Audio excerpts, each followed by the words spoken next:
बिमी के यहाँ से लौटते ही अचला ने अपने 2 कमरों के फ्लैट का हर कोने से निरीक्षण कर डाला था।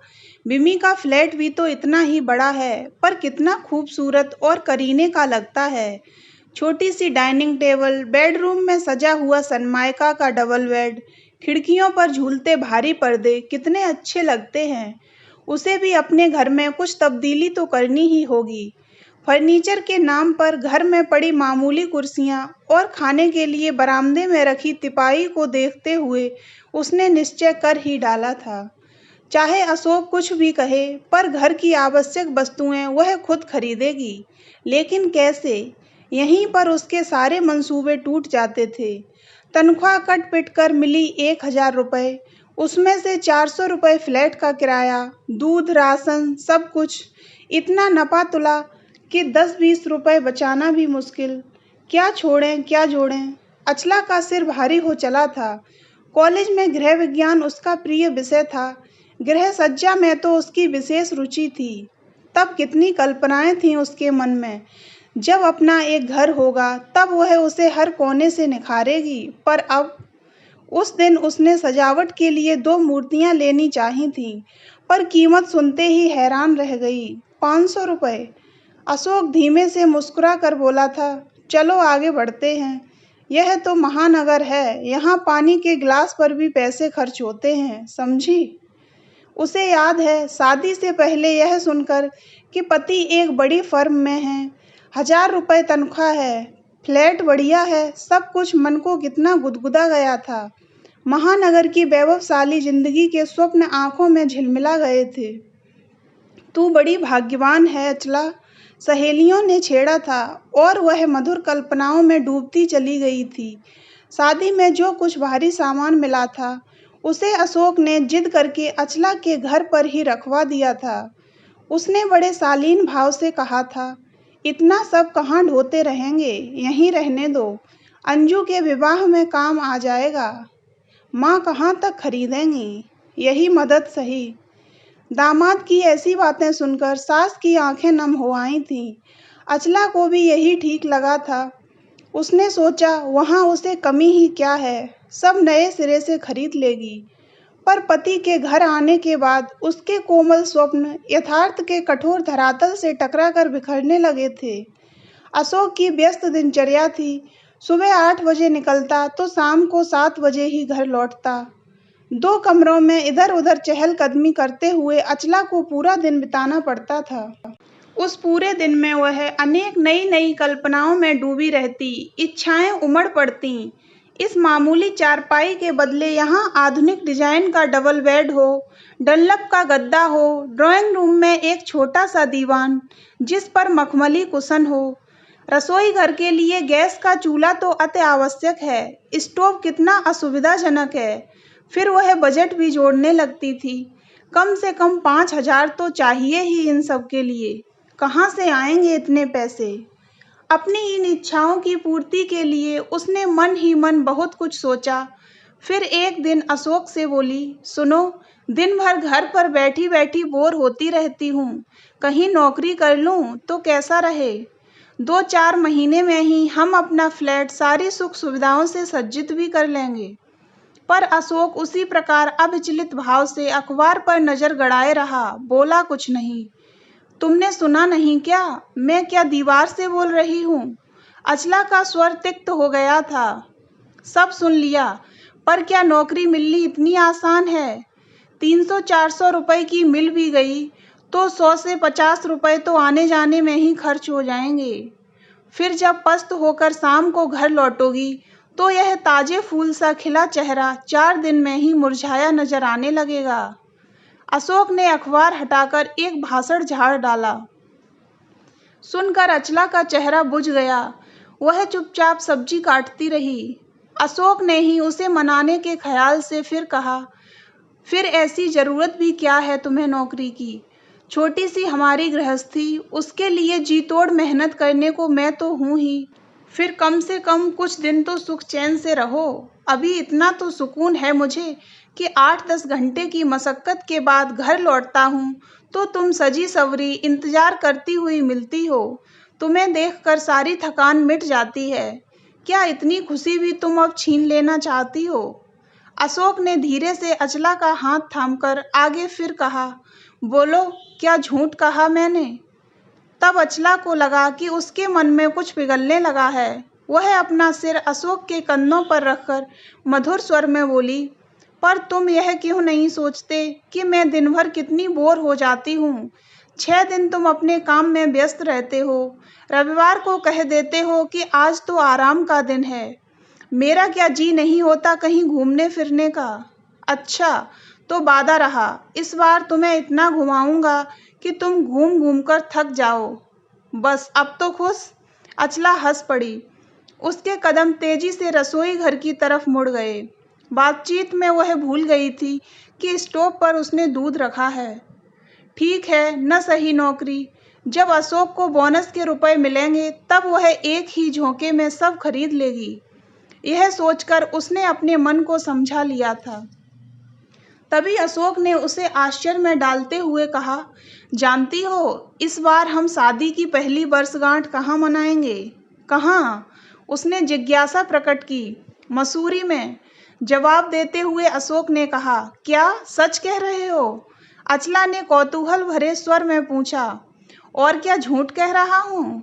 मुझे अब तक याद है कि हनीमून के लिए जब हम मसूरी नहीं जा पाए थे तो तुम्हारा मन कितना उखड़ गया था।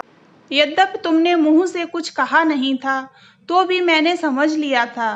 पर अब हम शादी के उन दिनों की यादें फिर से ताज़ा करेंगे, कहकर अशोक मुस्कुरा दिया।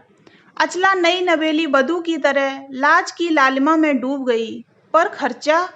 वह कुछ क्षणों बाद बोली, बस शर्त यही है कि तुम खर्चे की बात नहीं करोगी। यह खर्चा, वह खर्चा, साल भर यही सब सुनते सुनते मैं तंग आ गया हूँ। अब कुछ क्षण तो ऐसे आएं जब हम रुपए पैसों की चिंता न कर बस एक दूसरे को देखें, जिंदगी के अन्य पहलुओं पर विचार करें। ठीक है, पर तुम तनख्वाह के रुपए मत। हाँ बाबा, सारी तनख्वाह तुम्हें मिल जाएगी। अशोक ने दो टूक निर्णय दिया। अचला का मन एकदम हल्का हो गया। अब इस बंधी बनाई जिंदगी में बदलाव आएगा। बर्फ, पहाड़ एक दूसरे की बाहों में बाहें डाले वे जिंदगी की सारी परेशानियों से दूर कहीं अनोखी दुनिया में खो जाएंगे।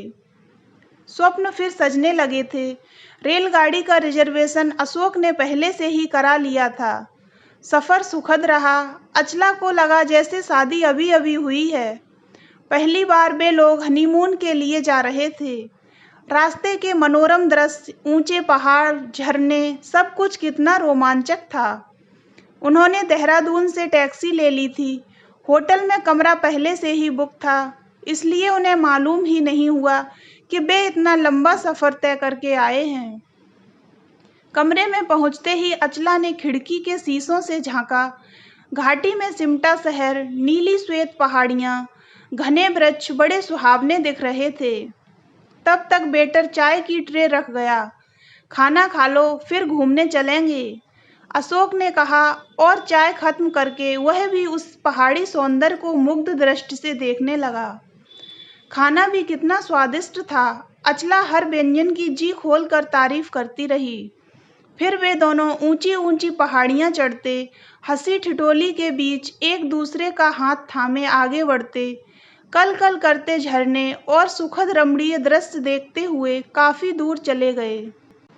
फिर थोड़ी देर आराम करने के लिए एक ऊंची चट्टान पर कुछ क्षणों के लिए बैठ गए। सच मैं बहुत खुश हूँ, बहुत हूँ। अशोक उसकी बिखरी लटों को संवारता रहा। पर एक बात तो तुमने बताई ही नहीं। अचला को कुछ याद आया। क्या? अशोक ने पूछा। खर्च को इतना पैसा आया कहाँ से? होटल भी काफी महंगा लगता है, किराया, खाना पीना और घूमना, यह सब तुम्हें पसंद तो आया। खर्च की चिंता क्यों है? बताओ ना, छिपा क्यों रहे हो? मैंने तुम्हें बताया नहीं था, असल में बोनस के रुपए मिले थे। क्या? बोनस के रुपए? अचला बुरी तरह चौंक गई।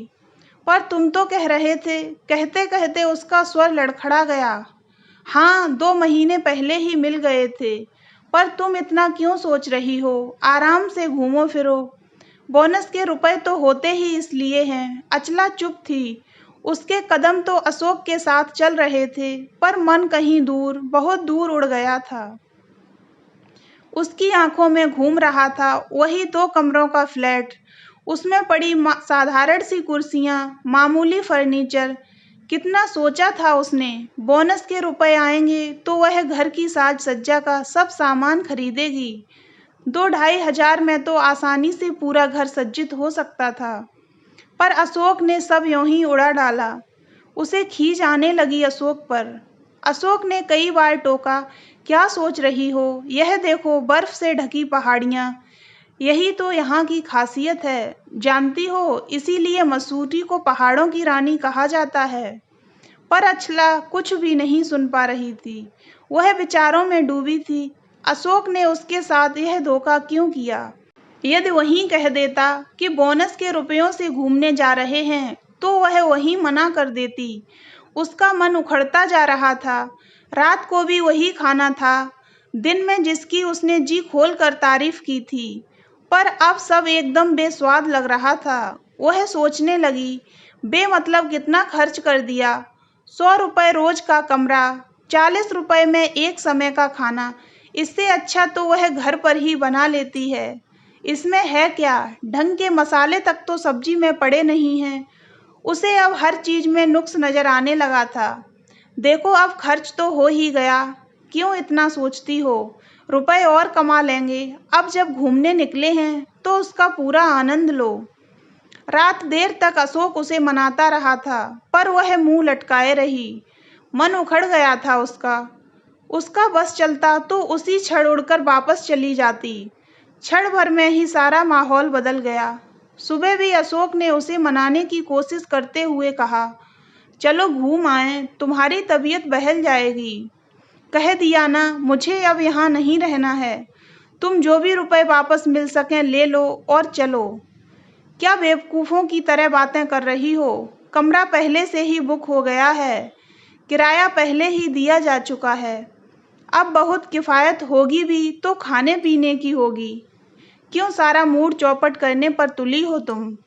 अशोक के सब्र का बांध टूटने लगा था, पर अचला चाह कर भी अब सहज नहीं हो पा रही थी। बेपहाड़ियाँ, बर्फ, झरने, जिन्हें देखते ही वह उमंगों से भर उठी थी, अब सब उसे निरर्थक लग रहे थे। क्यों हो गया ऐसा? शायद उसके सोचने समझने की दृष्टि ही बदल गई थी। ठीक है, तुम यही चाहती हो तो रात की बस से घर लौट चलेंगे। अब आइंदा कभी तुम्हें यह कहने की जरूरत नहीं कि घूमने चलो। सारा मूड बिगाड़ करके रख दिया। दिन भर में अशोक भी चिड़चिड़ा गया। अचला उसी तरह अनमनी सी सामान समेटती रही। अरे, इतनी जल्दी चल दिए आप लोग? पास वाले कमरे के दंपति विस्मित होकर बोले, पर बिना कोई जवाब दिए अपना हैंडबैग कंधे पर लटकाए अचला आगे बढ़ती चली गई। अटैची थामे अशोक उसके पीछे था।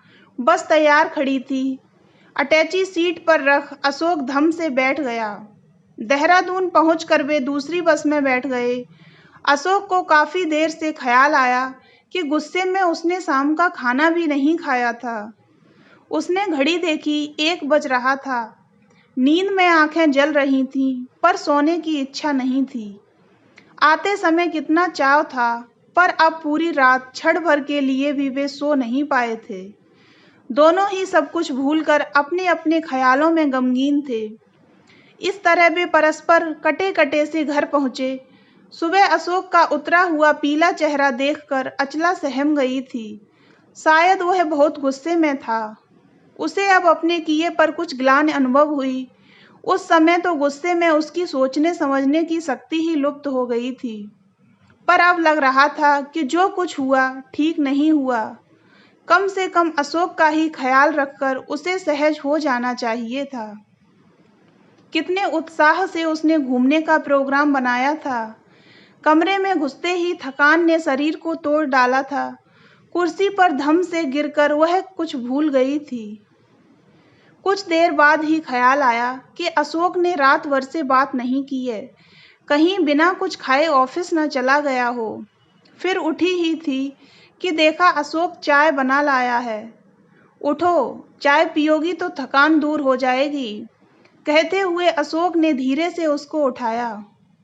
अपने प्रति अशोक के इस विनम्र प्यार को देखकर वह सब कुछ भूलकर उसके कंधे पर सिर रखकर सिसक पड़ी। मुझे माफ कर दो, पता नहीं क्या हो जाता है मुझे। अरे यह क्या, गलती तो मेरी ही थी। यदि मुझे पता होता कि तुम्हें घर की चीजों का इतना अधिक शौक है तो घूमने का प्रोग्राम ही नहीं बनाते। अब ध्यान रखूंगा। अशोक का स्नेह भरा स्वर उसका मन छू गया। अपने 2 कमरों का घर आज उसे सारे सुख साधनों से भरा पूरा प्रतीत हो रहा था। वह सोचने लगी, सब कुछ तो है उसके पास, इतना अधिक प्यार करने वाला, उसके सारे गुनाहों को भूलकर इतने स्नेह से मनाने वाला, विशाल हृदय का पति पाकर भी वह अब तक बेकार दुखी होती रही है। नहीं, अब कुछ नहीं चाहिए मुझे, कुछ भी नहीं। उसके होंठ बुदबुदा उठे, फिर अशोक के कंधे पर सिर रखे वह सुखद अनुभूति में खो गई। तो दोस्तों, अगर आपको ये कहानी अच्छी लगी हो तो वीडियो को लाइक करें और चैनल को सब्सक्राइब अवश्य करें।